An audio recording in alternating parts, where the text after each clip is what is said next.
Hello viewers, আসসালামু আলাইকুম ও রহমতুল্লাহ। তো আশা করি ভালো আছেন। সুপ্রিয় 2024 সালের এইচএসসি পরীক্ষার্থীরা, তো এখানে একটা নোটিশ প্রকাশ করছে তারা যে উচ্চ মাধ্যমিক পর্যায়ের এইচএসসি পরীক্ষা 2024 রেজাল্ট প্রকাশ করার জন্য শিক্ষা মন্ত্রণালয় থেকে বিভিন্ন রকম তথ্য চাওয়া হয়েছিল। এইচএসসি 2024 ইতিমধ্যে বিভিন্ন বোর্ড তাদের অধীনে যে সকল কলেজ রয়েছে সে কলেজগুলোর কাছে তথ্যগুলো চেয়েছে। এখন প্রশ্ন হচ্ছে কোন কোন কলেজের কাছে কী কী ডকুমেন্ট চেয়ে সে বোর্ড এবং কোন কোন শিক্ষার্থী এই ডকুমেন্টগুলো দেবে।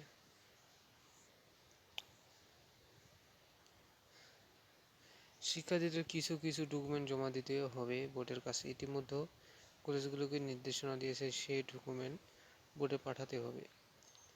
গত 3 সেপ্টেম্বর ঢাকা বোর্ডের প্রকাশিত একটি নোটিশের মাধ্যমে জানানো হয়, 1993 সালের পূর্বেই এসএসসি পাস করা প্রাইভেট পরীক্ষার্থীদের এসএসসি পাসের সনদপত্রের ফটোকপি এবং এইচএসসি পরীক্ষা 2024 প্রবেশপত্র। এখানে তারা বলছে যে 1993 সালের পূর্বে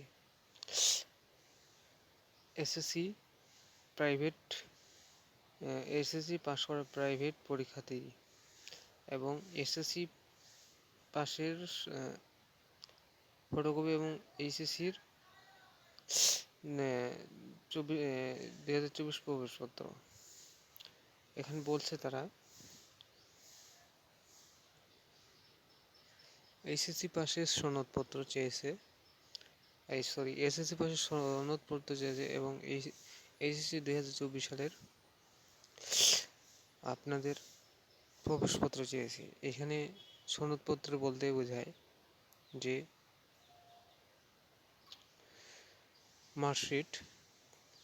মার্কশিট আপনাদের ফটোকপি দিতে বলছে।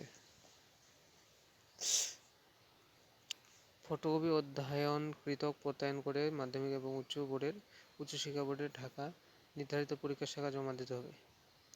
এইচএসসি 2024 এর সমতুল্য সনদধারী পরীক্ষার্থীদের জেএসসি ও এসএসসি পরীক্ষার একাডেমিক ট্রান্সক্রিপ্ট নম্বর ও ঢাকা শিক্ষা বোর্ডের সমতুল্য সনদ এবং এইচএসসি পরীক্ষা 2024 সালের প্রবেশপত্র ফটোকপি অধ্যক্ষ কৃতক অধ্যয়ন সত্যায়ন করে উচ্চ মাধ্যমিক উচ্চ মাধ্যমিক শিক্ষা বোর্ডের শাখায় জমা দিতে হবে। যে সকল পরীক্ষার্থী কারিগরি শিক্ষা বোর্ড এবং মাদ্রাসা শিক্ষা বোর্ড উন্মুক্ত বিশ্ববিদ্যালয় থেকে জেএসসি সমান এবং এসএসসি সমান পরীক্ষা উত্তীর্ণ হয়েছে 2024 এইচএসসি পরীক্ষায় অংশগ্রহণ করেছে তাদেরকে তাদের জেএসসি ও এইচএসসি পরীক্ষা একাডেমি ট্রান্সক্রিপ্ট এবং এসএসসি প্রবেশপত্র ফটোকপি ভারপ্রাপ্ত কর্মকর্তা অথবা অধ্যক্ষের নিকট থেকে সত্যায়ন করে জমা দিতে হবে। তথ্য ও যোগাযোগ প্রযুক্তি বিষয়ে ব্যবহারিক পরীক্ষা নিয়ে সিদ্ধান্ত হয়েছে যে এই নম্বর বোর্ডের কাছে খুব দ্রুত পাঠাতে হবে এবং পাঠানোর বেশ কিছু নিয়মকানুন নিয়ে তারা কথা বলেছে এবং উল্লেখ করেছে কোন অবস্থাতেই ব্যবহৃত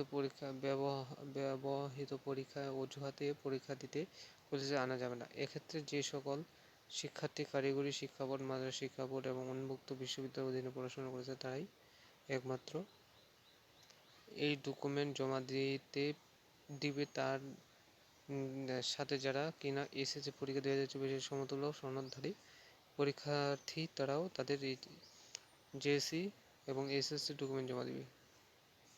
এখানে বলছে তারা যে সকল শিক্ষার্থী কারিগরি শিক্ষা বোর্ড, মাদ্রাসা শিক্ষা বোর্ড, উন্মুক্ত বিশ্ববিদ্যালয়ের অধীনে পড়াশোনা করেছে তারাই একমাত্র।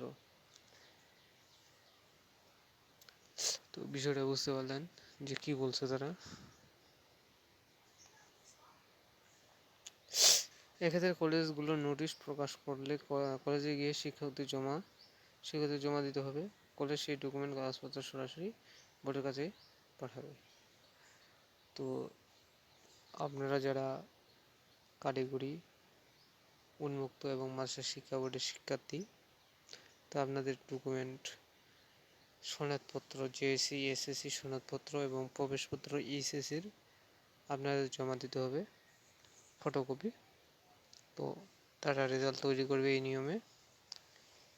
তো আপনারা সবাই কলেজে ফোন করবেন, যে যার কলেজে কী বলে সেটা দেখবেন। তো আসসালামু আলাইকুম ওয়া রাহমাতুল্লাহ।